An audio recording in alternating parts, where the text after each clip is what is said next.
Hi dears, welcome back. இந்த வீடியோல நான் சீரக சம்பால பண்ண மட்டன் பிரியாணியோட ரெசிபி உங்க கூட ஷேர் பண்ணிக்கிறேன். இந்த வீடியோக்கு நடுவுல நான் சில டிப்ஸ் ஷேர் பண்ணியிருப்பேன். இந்த டிப்ஸ் எல்லாமே நீங்க பிரியாணி செய்யறப்ப கண்டிப்பா தெரிஞ்சிருக்க வேண்டியது. இந்த டிப்ஸ்லாம் எனக்கு யார் சொன்னான்னா எங்க வீட்டுக்கு பக்கத்துல ஒரு பிரியாணி மாஸ்டர் இருக்காங்க. அவங்க வந்து பெரிய பெரிய மேரேஜ்க்குலாம் நிறைய பிரியாணி செஞ்சு கொடுக்குறவங்க. அவங்க தான் எனக்கு இந்த டிப்ஸ்லாம் சொன்னாங்க. ஸோ நான் இந்த டிப்ஸ் எல்லாமே இந்த வீடியோவில் நான் ஷேர் பண்ணுறேன். கண்டிப்பாக வீடியோ ஸ்கிப் பண்ணாமல் பாருங்கள். இப்போ வாங்க பிரியாணி எப்படி செய்யலான்னு பார்க்கலாம். பிரியாணி செய்கிறதுக்கு ஒரு பெரிய பாத்திரமாக எடுத்துக்கோங்க. அதில் 250 கிராம் ஆயில், அப்புறம் 250 கிராம் நெய். ஆயில் வந்து நம்ம கோகோனட் ஆயில் எடுத்துக்கலாம். கோகோனட் ஆயில் எடுத்தோம்னா நல்லா வாசமாக இருக்கும் பிரியாணி. கல்யாண வீடுகளெல்லாம் பார்த்தீங்கன்னா கோகோனட் ஆயில் தான் யூஸ் பண்ணுவாங்க. இப்போ ஆயில் நல்லா ஹீட் ஆனதும் அதில் 1/2 கிலோ பெரிய வெங்காயம் இந்த மாதிரி கட் பண்ணிட்டு சேர்த்துக்கோங்க. வெங்காயம் நல்லா ப்ரௌனிஷ் ஆகணும். அப்போ தான் நமக்கு பிரியாணி நல்லா கலராக. வெங்காயம் வதங்குறப்பவே தேவையான அளவு உப்பு போட்டுக்கோங்க. வெங்காயம் அப்போ தான் நமக்கு சீக்கிரமாக வதங்கும். இன்னைக்கு நான் ஒரு படி அரிசியில் பிரியாணி செய்கிறேன். ஸோ நான் ஒரு 1/2 கிலோ வெங்காயம் கட் பண்ணிட்டு சேர்த்துருக்கேன். இது நல்லா வதங்குறதுக்கு எப்படியும் ஒரு 15 மினிட்ஸ் ஆகும். வெங்காயத்தை கருக விட்டுறாதீங்க. வெங்காயம் கருகிடுச்சுன்னா பிரியாணியை நமக்கு கசக்கிற மாதிரி இருக்கும். 1/2 கிலோவுக்கு மேலே வெங்காயம் சேர்க்க வேணாம். சேர்த்தோம்னா பிரியாணி நமக்கு இனிக்கிற மாதிரி இருக்கும். ஸோ 1/2 கிலோங்கிறது கரெக்டாக இருக்கும்.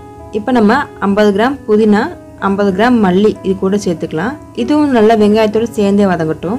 பிரியாணியோட ஃப்ளேவரே இந்த புதினால தான் இருக்குது.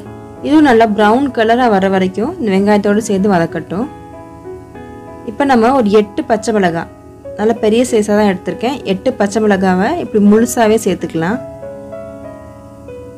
வெங்காயம் கருகிடாமல் கிண்டி விட்டுட்டே இருங்க. வெங்காயம் நல்லா வதங்கினதும் இப்போ நம்ம தக்காளி சேர்த்துக்கலாம். 1/2 கிலோ தக்காளி கட் பண்ணி வச்சுருக்கேன். இதே நம்ம வெங்காயத்தோடு சேர்த்து நல்லா வதங்க விடலாம்.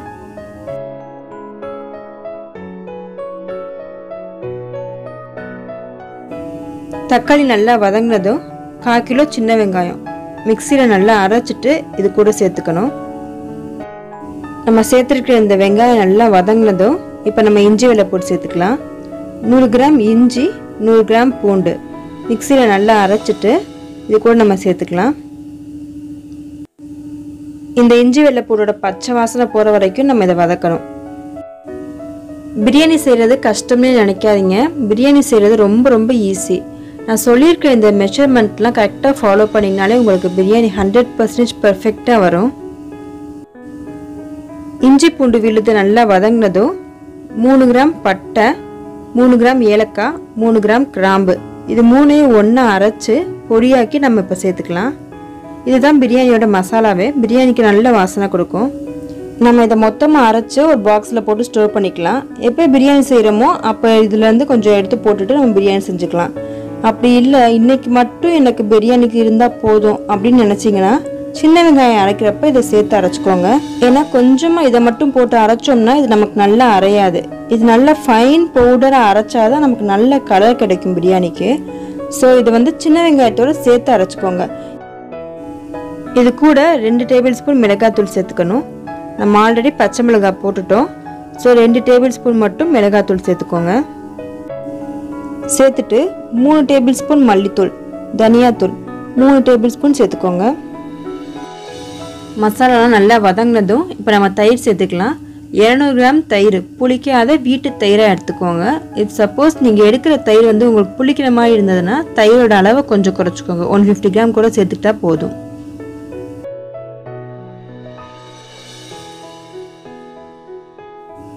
இப்போ நம்ம மட்டன் சேர்த்துக்கலாம். 1 கிலோ மட்டனை உப்பு போட்டு நான் வேக வச்சு எடுத்திருக்கேன். ஒரு 90% வரைக்கும் இது இப்போவே நல்லா வெந்துருச்சு. இந்த மாதிரி நீங்கள் வேக வச்சும் சேர்த்துக்கலாம். இப் சப்போஸ் உங்களுக்கு வேக வச்சு சேர்க்க விருப்பம் இல்லை அப்படின்னா நீங்கள் வந்து அப்படியே நீங்கள் டேரெக்டாக சேர்த்துடலாம். குக்கரில் 5 விசில் விட்டு கறி நல்லா அவிச்சு எடுத்திருக்கேன். 90% வரைக்கும் நல்லா வெந்துருச்சு. இப்போ இது இன்னும் கொஞ்சம் எண்ணெயில் நல்லா சுருளணும். அப்போ தான் அந்த மசாலாவோட டேஸ்ட் நல்லா கறியில் இறங்கும். நல்லா எண்ணெயில் சுருண்டதுக்கு அப்புறமா நம்ம தண்ணியை சேர்த்துக்கலாம். இப்போ நம்ம தண்ணி சேர்த்துக்கலாம். ஒரு படி பிரியாணிக்கு 1.5 படி தண்ணி அளவு சரியாக இருக்கும். தண்ணியிலேயே நம்ம லெமன் கொஞ்சம் புளிஞ்சு விட்டுக்கணும். ஒரு லெமனு கண்டிப்பாக லெமன் ஜூஸை தண்ணியில் தான் சேர்க்கணும். அப்போ தான் நமக்கு அந்த ரைஸ் வந்து விரைக்காமல் இருக்கும். இப்போ தண்ணி நல்லா பாயில் ஆகணும். பாயில் ஆனதுக்கு அப்புறமா தான் நம்ம அரிசியை சேர்க்கணும். நிறைய பேர் பண்ணுற மிஸ்டேக் என்னென்னா இந்த தண்ணி பாயில் ஆகிறதுக்கு முன்னாடியே அரிசியை சேர்த்துருவாங்க.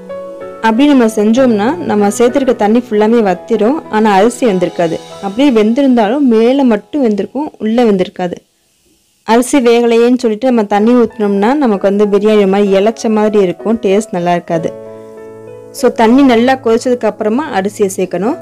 ஒரு படி அரிசி சேர்க்குறேன். இந்த அரிசியை ஒரு 15 நிமிஷத்துக்கு முன்னாடியே ஊற வச்சு எடுத்திருக்கேன். இதை நம்ம ரொம்ப நேரம் போட்டு கிண்டலாம் கூடாது.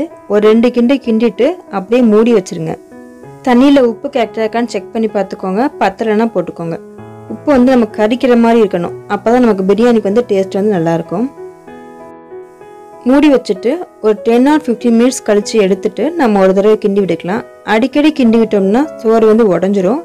ஸோ 1 or 2 டைம்ஸ் மட்டும் கிண்டி விட்டுட்டு மூடி வச்சுருங்க. ஓரளவுக்கு தண்ணி நல்லா வத்துனதும் இதுக்கு கீழே ஒரு தோசைக்கல்லை வச்சுருங்க. அப்போ தான் நமக்கு ஹீட்டு ஃபுல்லாக ஸ்ப்ரெட் ஆகும்.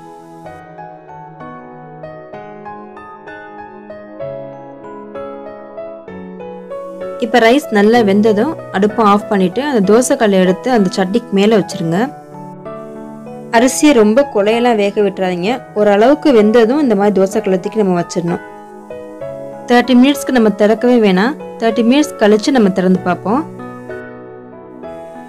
அவ்வளோதான் ஃப்ரெண்ட்ஸ், பிரியாணி ரொம்ப சூப்பராக ரெடி ஆயிடுச்சு.